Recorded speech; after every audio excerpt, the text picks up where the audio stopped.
Welcome back to Injustice for All with Judge Joe Brown. Hi, Judge Joe Brown. How you doing? All right. Good morning, afternoon, evening, whatever it may be where you happen to be. Yes. So, State of the Union. People are still talking about it. We actually went live, streamed it live. You enjoyed it. I enjoyed it. Well, you loved it, and I think it was a really good speech. He broke a record of the longest State of the Union speech, an hour and 48 minutes. Of course, some Democrats didn't show up, and the ones that did, they sat majority of the time. He highlighted immigration, the economy, foreign affairs. He awarded a couple of Medal of Honor. The USA hockey team won gold. They were there.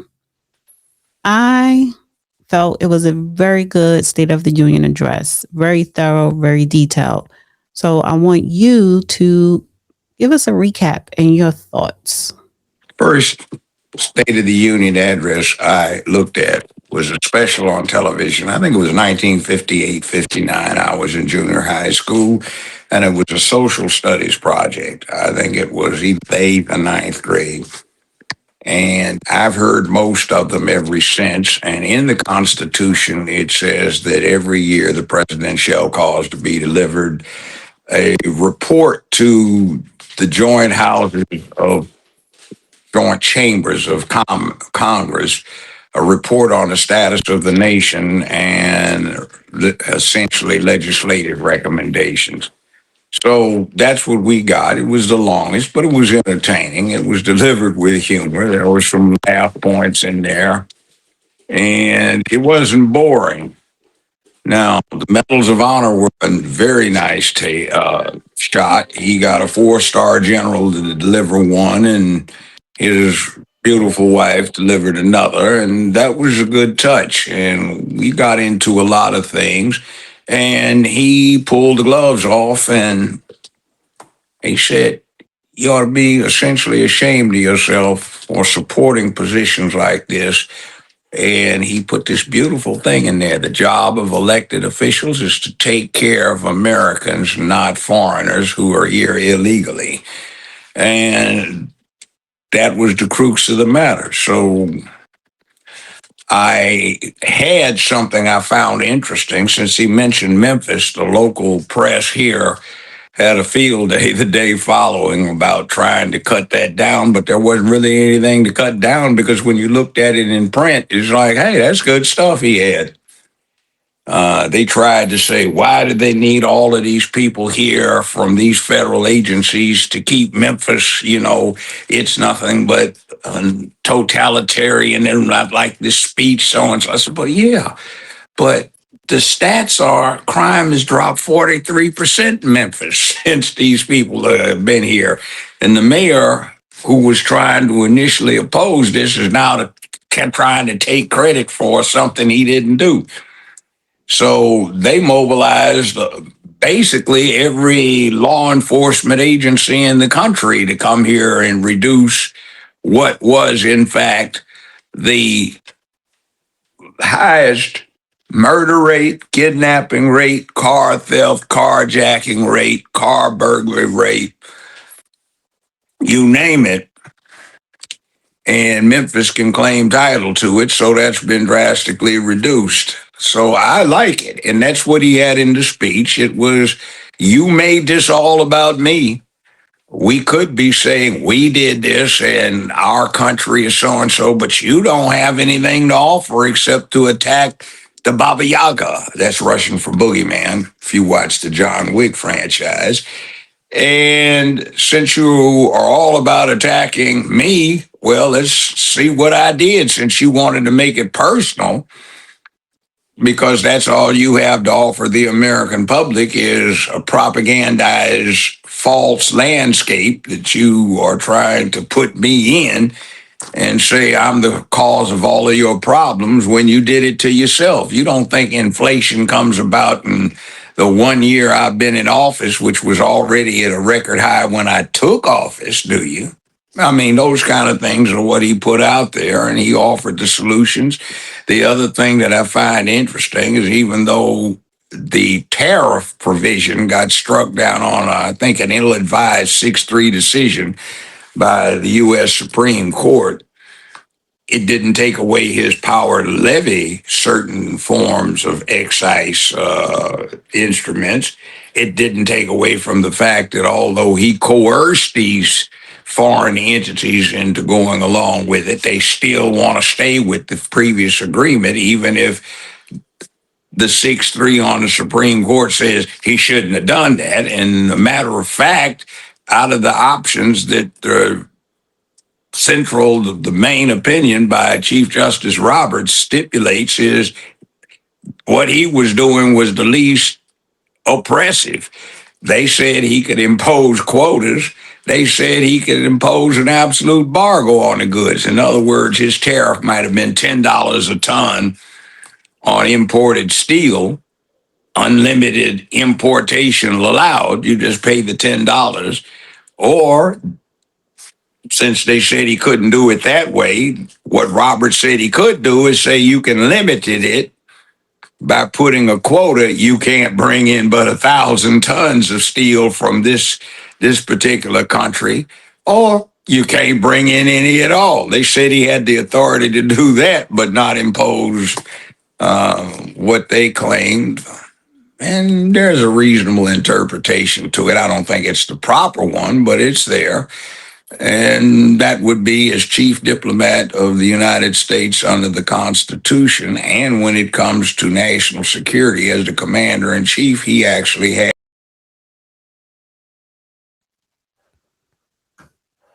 Wait a minute. Yeah, hello? Hi, can you hear me? I can hear you. Can you hear me? Okay, and see, one thing he can do is the Constitution gives him the specific power to do it, and there's a long series of Supreme Court cases. He can negotiate treaties. Now, if he gets the treaty all the way through, which simply means it gets ratified by the U.S. Senate, not the House, which is not that hard for him to do. What winds up happening is under Article 6, that treaty ratified by the House becomes part of the supreme law of the land on the level with the Constitution and its amendments and such special categories of law that get passed to carry out specific provisions of the Constitution. So he can go that way, but they just sort of knocked out the least onerous way of handling things. And the reason he's doing that is because we were known throughout our country's history for our high tariffs, which guaranteed high paying wages for American laborers, an incentive for American industry to be creative and get set up. And after World War II, when Europe was devastated, Asia was devastated, we came up with various plans to knock out the tariffs, to build up the markets for the industrial productivity of the United States, which was unprecedented at that time. So once Japan got back on its feet, once China was on its feet, taken over by a rival political authority, and once Europe was back in full bloom, well, there was no need for that. But certain enterprising people supported by the Democratic Party started exporting our industry abroad, our jobs abroad, where the labor costs were cheaper and little cash under the table went a long way. And now Americans have lost jobs and our industrial base has shrunk. And we have the Rust Belt, they were calling it, because all of these hyper productive factories that were supplying the whole world now have no market because they were taken over by our exported efforts. And it's time to change that around. The other thing he pointed out during his speech, which I was impressed with, is that he used the threat of the tariffs that he can't use now the way he was using it to stop 1, 2, 3, 4, 5, 6, 7, 8, 9, etc. places where war was going on that threatened to bring in others by proxy into the mess that was ongoing. So he's to be given credit for that. And as General Clausewitz said in his treatise on war, war is but the ultimate extension of the political process. And when you are at war, do not forget that it is a political process. So if you can negotiate an end to it or prevent it from happening or reduce its severity by the political process, do so. So these are places where there is open armed combat, and he's reducing the intensity by use of economics, which is part and parcel of the political process. Brilliant. We haven't had people who are that capable in office in a long, long time, and most of the people that we have had in there have been simple figureheads for ideological positions rather than actual types who could run a big corporation, a big business, or absolutely control a large political entity like a state or something. So our country has never been stronger. In my first 10 months, I ended 8 wars, including Cambodia. Isn't it funny? Sick people. Cambodia and Thailand, Pakistan and India. Would have been a nuclear war. 35 million people said the Prime Minister of Pakistan would have died if it were not for my involvement. Our country is... Let me play another one. It says 64% of the speech watchers say President Trump policies will move the country in the right direction. And that was reported by CNN. Wow, we whoopee. That's like what a sad commentary that is on the Democratic Party, that the idea that the American government should stand for American citizens, not illegal aliens, that shouldn't be controversial, but apparently it was to the Democrats. But I will say, Bill, something that I saw that probably most TV viewers didn't see was really the cowardice, because there were a few Democrats who sort of politely clapped. They didn't want to stand up. I guess maybe they were worried about being primaried by the far left fringe of their party. But they were all looking around. They weren't actually saying, you know what, I'm going to stand and support this because this is a common sense, obvious statement. They were all looking around for cues from their colleagues because they didn't have the courage to stand on their own. And that, more than anything, Bill, is the saddest commentary on the Democratic Party. You had congressional Democrats. They wouldn't stand for the idea that children shouldn't be socially transitioned without their parents' wishes. They wouldn't stand for the idea that American citizens should come first. They wouldn't stand for that innocent little girl who was assaulted by an illegal alien but managed to survive. Whatever your politics, whatever your views on immigration policy, can't we all stand and clap for an innocent young girl who shouldn't have been assaulted and was, being held by her dad? It was such a heartwarming moment. I think every American, Democrat or Republican, thought that was a great moment for our country. The only people who didn't believe that, apparently, were the congressional Democrats in that chamber. I think it shows again how broken their party is. But that revelation, I think, using the State of the Union to drive home that we really do have a radical fringe in our country that's not representative of the whole. I don't think that we'll ever see a State of the Union that doesn't drive home that point. Let me play another one. I agree with that. What do you think the number is? Well, I don't know what the top line number, Bill, is, and I think that's unfortunate that nobody has ever tried to take a systematic look at how much fraud there is in the federal government. How many illegal aliens are on Medicaid? We know that it's billions and billions of dollars that should go to American citizens. It's going to illegal aliens. How many fraudulent daycare centers have been set up where that money should go to American citizens to help their kids get into childcare? Instead, it's being stolen from them by illegal aliens in our country. How much have government officials actually been complicit in this fraud, because some of them have gotten wealthy, or at the least they've gotten campaign donations from the people who have gotten rich from that fraud? The story of the American economy in so many ways during the Biden administration, Bill, is that the American citizen was ripped off for people who shouldn't be here and by politicians who should have known better. And the Trump administration, the president has asked me to take a full whole government approach to trying to understand that. And what does that mean, Bill? That means, first of all, the Department of Justice is going to be investigating and, where possible, throwing fraudsters in prison. But it's also going to mean that Scott Bessent and some of our friends at the Treasury Department, we're going to be looking at income tax records. We're going to be trying to understand how it is that the American people have been defrauded, how it is that people have used resources and programs that should go to American citizens instead have been going to fraudulent uses. There's a whole host of tools that we have that have never been used. And the president, I talked about this a couple of months ago and said, what if we just did everything that we could to stop the fraud that's being committed against the American taxpayer? The president said, great idea, let's do it, and we're going to work on that very aggressively over the next year. Need a quick answer. Over the next year, is that the time frame? Is that 12 months? Well, it's going to continue beyond that, but I think that we've already discovered a lot, Bill, and really I think the next year is where we're going to try to uncover as much as possible and run at this as much as we can, but it's not going to stop after a year. So, any comments so far? I have a couple of additions.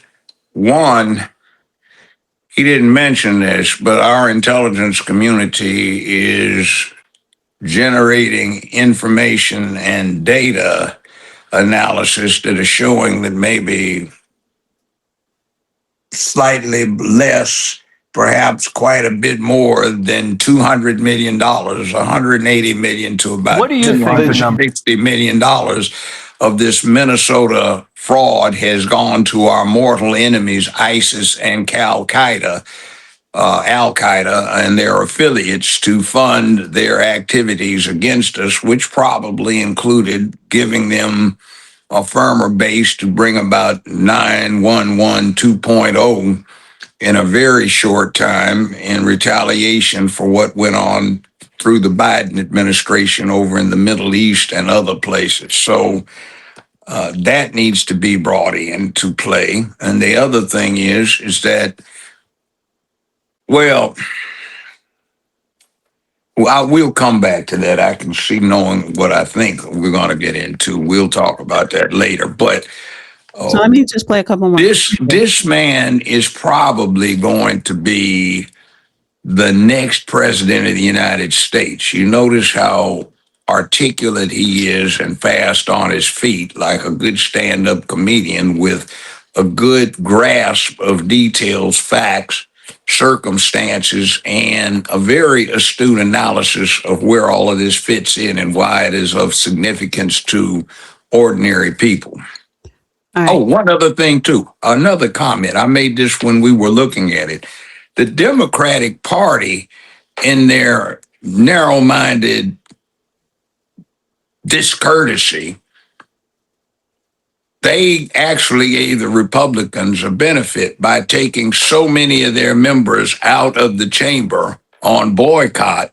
You didn't have so many of them looking like zombies sitting there with surly, sullen looks on their faces.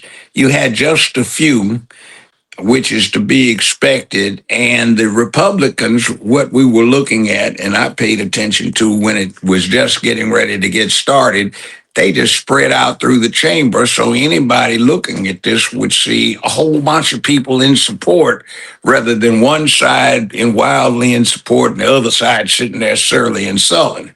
I think the part of the speech that's probably going to live on for most Republicans is when he asked the Congress, stand up if you think your duty is first to American citizens before illegal aliens. Republicans stood up. It gave him his most sustained applause for the night. I suspect, man, you're going to see this in a lot of campaign ads, that Democrats wouldn't stand up. What did you all think of the showmanship of that, or of sort of the spectacle of trying to get Democrats to stand up for that? Well, I think the point, I think that you know, and it may have gotten a little muddled, but, you know, in the showmanship, but I think his point is valid. Everybody in that room represents the citizens in this country. And are you doing your job? He should, you know, the governor asked, is Trump doing his job? Trump asked, are all of you doing your job? But don't, I think the... When it comes to the corruption that is plundering, it's plundering America. There's been no more stunning example than Minnesota. where members of the Somali community have pillaged an estimated $19 billion from the American taxpayer. Oh, we have all the information. And in actuality, the number is much higher than that. And California, Massachusetts, Maine, and many other states are even worse. This is the kind of corruption that shreds the fabric of a nation, and we are working on it like you wouldn't believe. So tonight, although started 4 months ago, I am officially announcing the war on fraud to be led by our great Vice President J.D. Vance.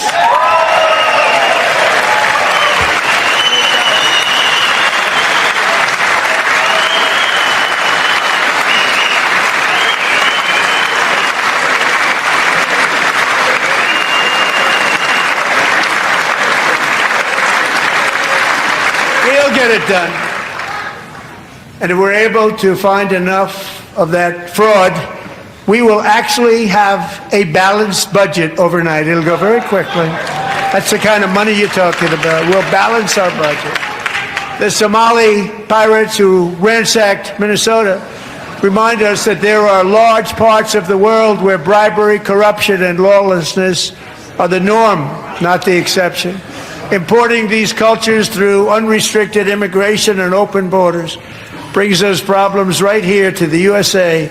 And it is the American people who pay the price in higher medical bills, car insurance rates, rent, taxes, and perhaps most importantly, crime. We will take care of this problem. We're going to take care of this problem. We are not playing games. This is what was happening with Ilhan Omar. This is part of the ongoing investigation.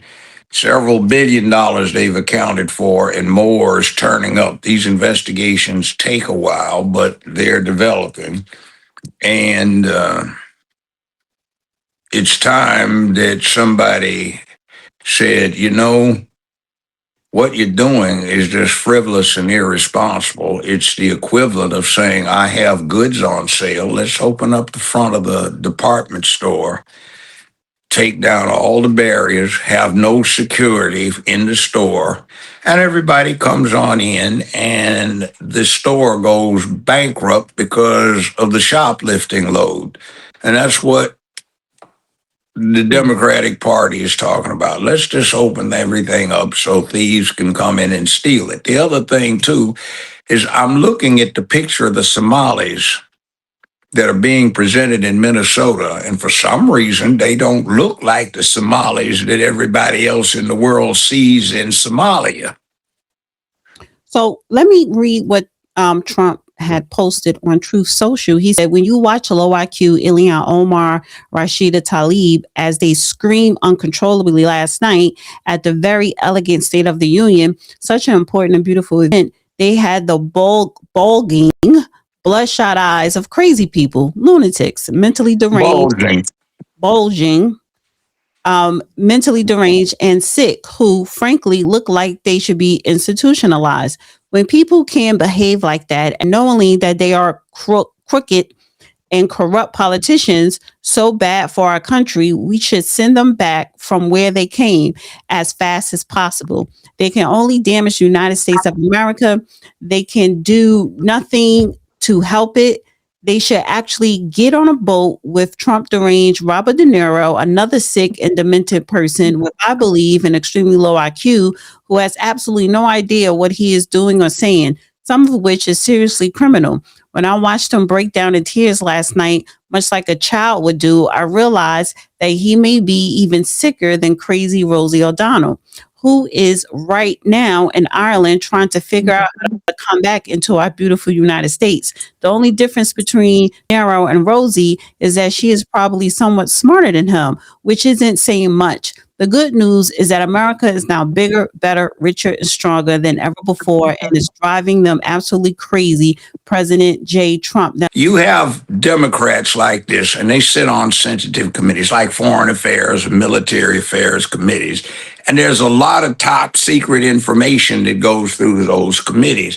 So you've got somebody who looks like they've got to tie in with a bit of kickback under the table off of this illegal misappropriation of public funds to say Somalia.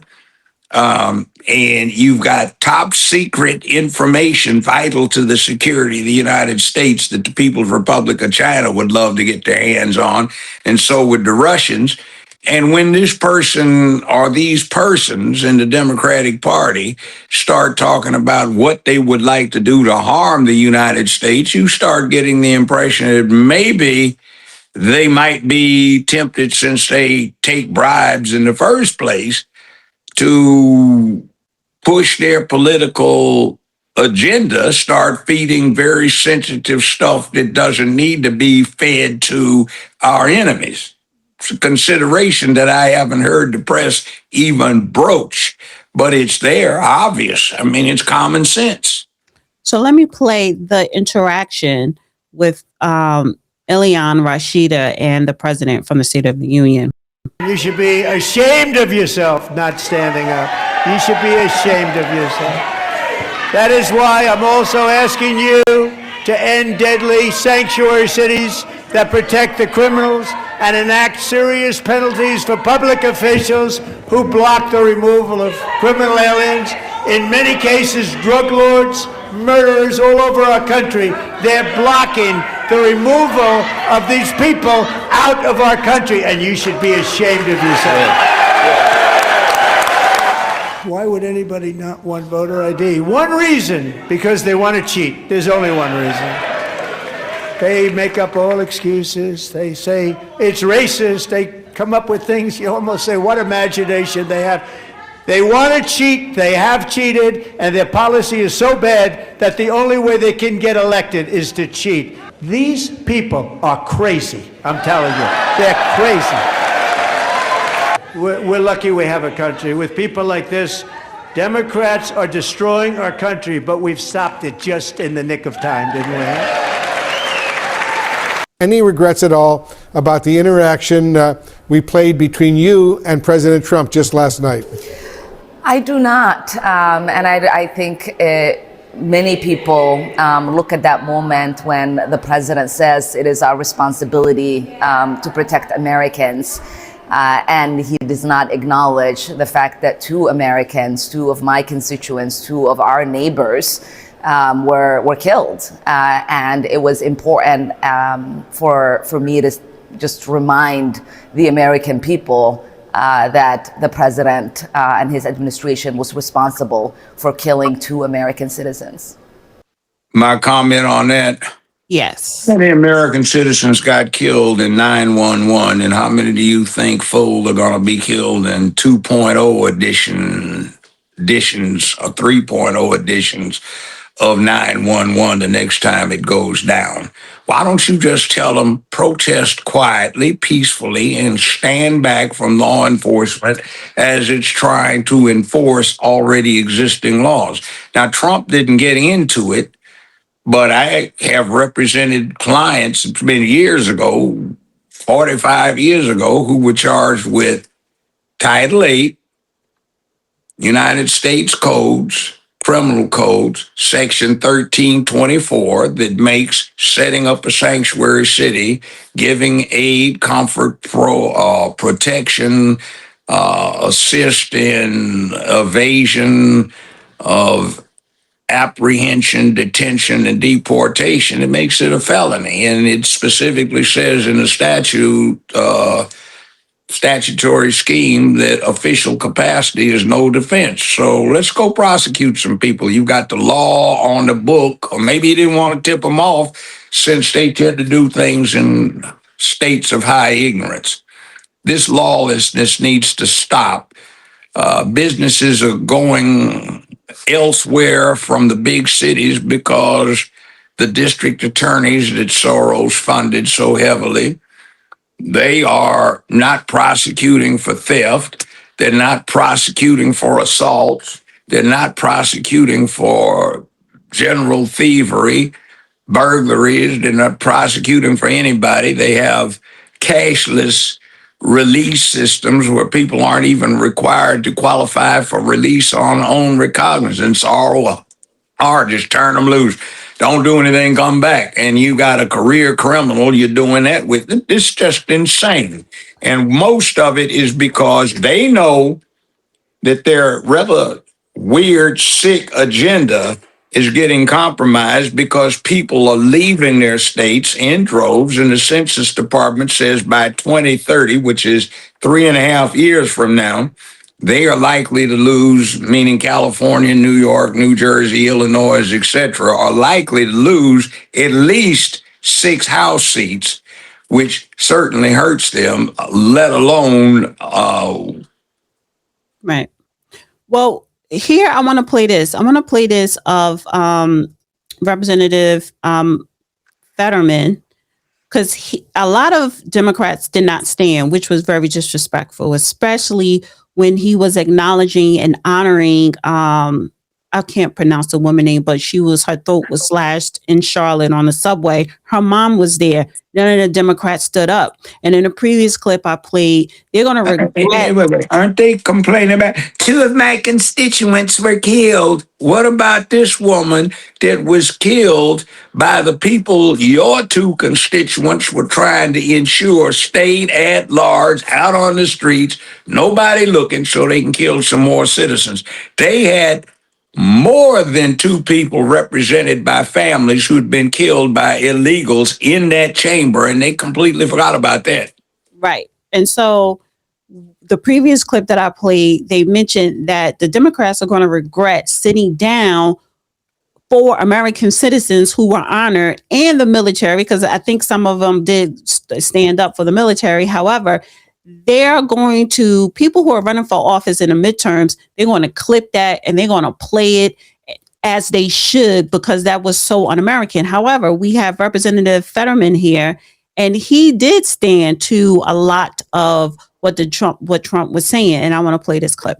The rest of people in my party would stand up and clap for. I clapped with a lot of those things that it seemed like others. Like I stood up and I clapped to recognize the family that lost their daughter, the Ukrainian girl that was stabbed to death, in North Carolina. And I stood up and I clapped that political prisoner from Venezuela, how you can't celebrate those kinds of things.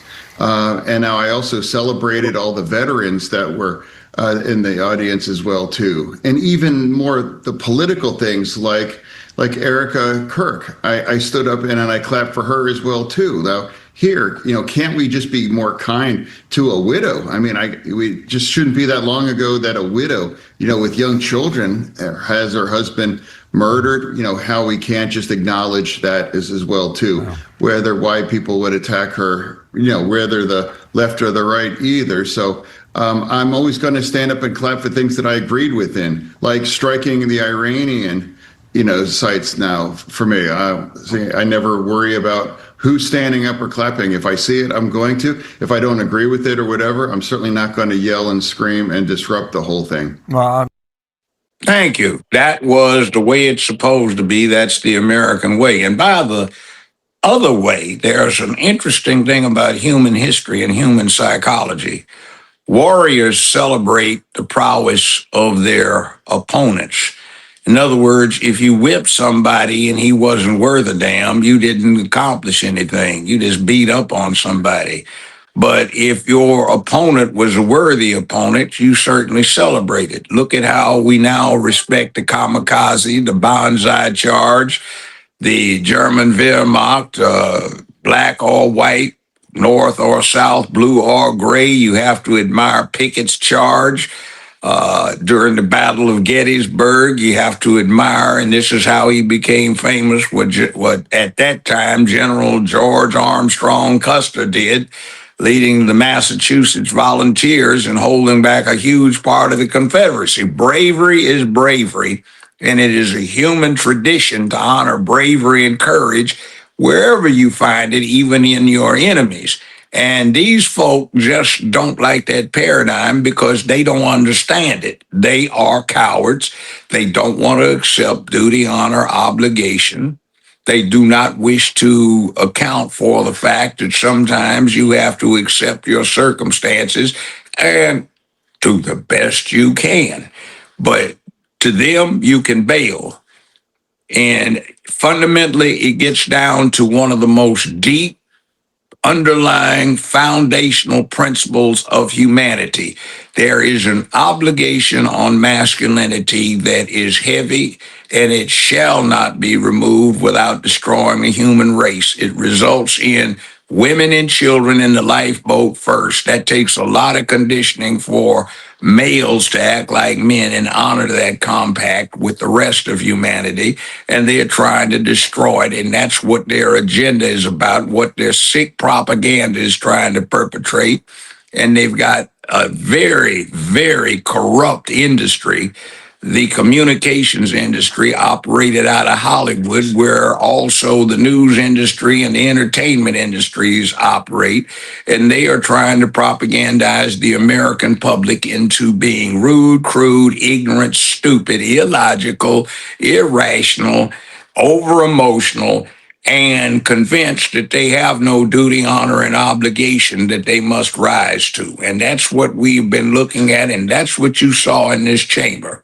By the way, the Constitution makes it the obligation of the members of the House and the Senate to attend that particular State of the Union. They don't call it that, but the president is supposed to advise assembled both chambers of Congress, House and Senate, as to the status or the conditions of the Union or the Republic and what needs to be done to further those interests. And they didn't attend. There were other so-called State of the Union parties. So, for instance, this was called State of the People's Union, and this is 30 seconds. Joy Reid and some overweight white liberal woman singing something, and they just look crazy, and that's why I have to concur with Trump. You're crazy, you're deranged, you're lunatics. No pueden encarcelarnos a todas. No pueden encarcelarnos a todas. No pueden encarcelarnos a todas. Imprison us all day. Hey. Woo! Okay. Now, You did amazing. get this in context. This is what happened. The State of the Union is dictated in the Constitution of the United States of America, a sacred instrument in world history. And this is how they deal with their obligation. Not witty humor, which is good, because if you bore somebody, they don't hear the message, they fall asleep. So keep them awake so they pay attention. But there's a way of doing it. This is just slapstick stupidity. And that's basically what you saw. They had a prepared context, and not one of them was really responsive to what Trump laid out in great detail in his State of the Union address. And you notice he didn't stutter but twice in the whole length, 3 times in the whole lengthy thing, and he just stumbled, but he didn't repeat himself, didn't do his usual thing. He got down to business and he took care of it. And these clowns just put on a minstrel show.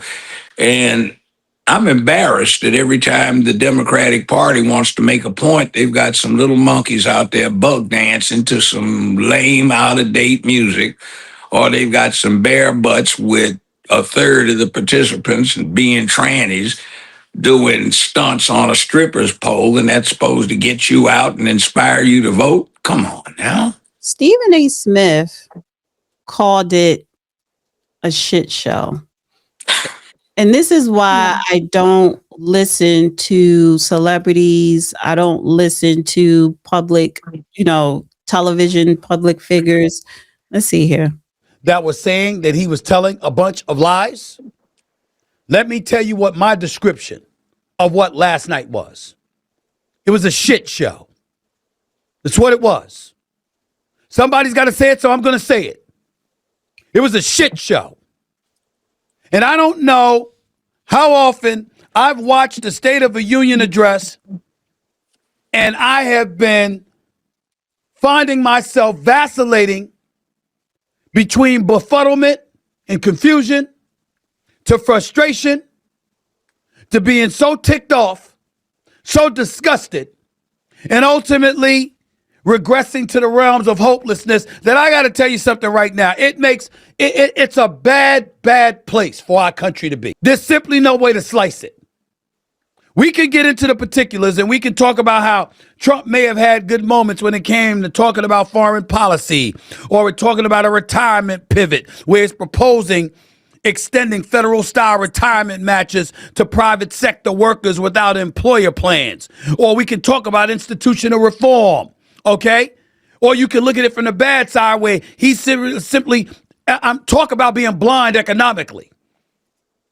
The first duty of the American government is to protect American citizens, not illegal aliens.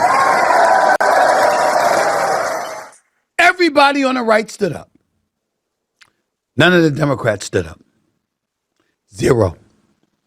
Knowing the cameras are rolling, knowing that the optics be what they are, because again, if you consider the question that he asked about putting America first and American citizens first, he didn't sit up there and say white Americans or black Americans. He said Americans, meaning that if you're an American citizen, no matter what, you can be of African American descent, you can be of Hispanic descent, you could be of white descent. It doesn't matter. The fact that he said America before everybody else and the Democrats didn't stand up is a reminder of what lost them the election in 2024. Okay, you know how I take that? He's not talking about Trump putting on a shit show. He's talking about the Democrats, at least what I just heard. If I was sitting on the bench and he was giving me a final argument, or there was no jury and he's arguing to me, I take it that he's supporting what Trump did and the Democrats put on the shit show. In other words, the Democrats want to make it about white supremacy. He didn't say that. And as a matter of fact, I know that the reaction to bringing in the crime task force to Memphis that Trump's administration put together has done a lot to reduce the crime here. And 70% of the victims of this crime in this area are black, just like the Congressional Black Caucus, which is bad-mouthing here and up there the effort to reduce the danger that their constituents face. One of the biggest enemies is Steve Cohen. He's gay, white, and Jewish in a 70% black district, the 9th district in the state of Tennessee. He got in 20 years ago because he was the only gay, white, Jewish person in a primary for the Democratic Party when they had 14 people in it to replace a congressman who had resigned. He's been in ever since, and all he's produced is a binding resolution saying the congressional cafeteria has to use paper straws for ecological purposes. So what good has he done this area except to sell it out from under itself? He hasn't done a damn thing. But they like that, and they put on, as he says, a shit show all the time. Like, why are you against that? Any rational, reasonable, logical person would look at it and say, hey, we better get on our job to offer something better. But they don't. They just attack the messenger, whoever that might be at the time. Mm-hmm. And for the last,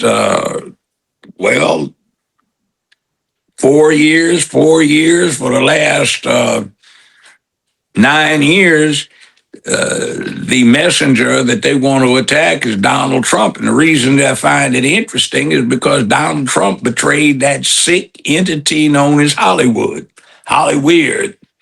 where you have some of the most corrupt, morally deficient people you have ever encountered or would ever encounter in your life, who have some of the most perverse, perverted, and degenerate fantasies that they like to carry on in private and spread that tendency to the whole public. It's sick, but the Democrats and that nest of sickos are all in the same bed together, bouncing around having an orgy, and they're trying to convince the rest of the American public that they should join in or at least stand back and watch, because I guess they are exhibitionists and want somebody to check them out while they're committing their perversions. And that was the shit show he's talking about. The problem with Stephen A. is he rides the fence. get your ass off that fence. You need to pick a side. First of all, you voted for Kamala. That says a lot. So you are a Democrat. You're not an independent. You're definitely not a Republican. That You are was a one Democrat. star, a sick, unintelligent perpetrator who worked the casting couch from bottom to the top. So Stephen A. Smith, he said what he said. And the problem with that is he rides the fence, but he's a Democrat. He voted for Kamala Harris. It is what So it why is. are we helping him out? Stephen A. Smith made his comments about the state, his opinions about the State of the Union. He's calling it a shit show. So from what I played, yeah, he may, sounds like he's being objective, but at the end of the day, he voted for Kamala. He's a Democrat. He tries to throw shade on Democrats, and of course he throws it on Trump. He rides the fence, but at the end of the day, he is always going to vote blue. So I don't really take him seriously. It's just that someone like him with a very large audience across all sectors in the United States, they can be a problem if they cannot make a decision on who are they going to pick. So in closing here, I want to play this last clip because it kind of sums up the Democrat Party and its followers, whether you black or white. But I found this funny, but true. Martha.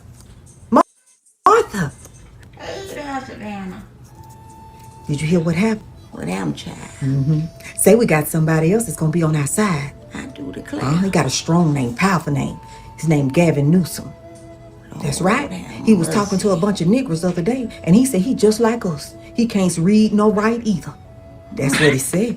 And if he gets in there, we might have somebody that can do more things for us. We might get us a big house. If you what you say. Now, is it that good for you? Don't you talk like that. Oh, family. Overseer Obama might hear you. And you know he's don't want us to have the things that the rest of the overseers have. If you go around there and tell Big Massa what he heard you say, then, if they don't like what you say, they got a way of making sure don't nobody hear you no more. I knows it. You got to be careful. Now, Martha, you get on away from around here with that kind of foolish talk. Now, go on, now get. I love you here, but you just can't say stuff like that. Not around here. Come on around the back later after the sun and set all the way, and we can talk more about it. All right. Love you, family. I love you here. All right, child. Yes, indeed. Go down, Moses, way down in Egypt land. Tell old Pharaoh, let my people go. So I just found that funny. That was astute political commentary. Now, that put it in a nutshell. Yeah, it's Put it in a nutshell, but they'll probably be offended. But what can they say about that? Is it white supremacy? Is it racism? Is it an accurate recitation of historical reality applied to current circumstances? Is it analogous to what's going on right now? Does it speak volumes about the Democratic Party and what they're really running on the public? It does. Right. All right. Thank you, everybody, for tuning in to another episode of Injustice for All with Judge Joe Brown.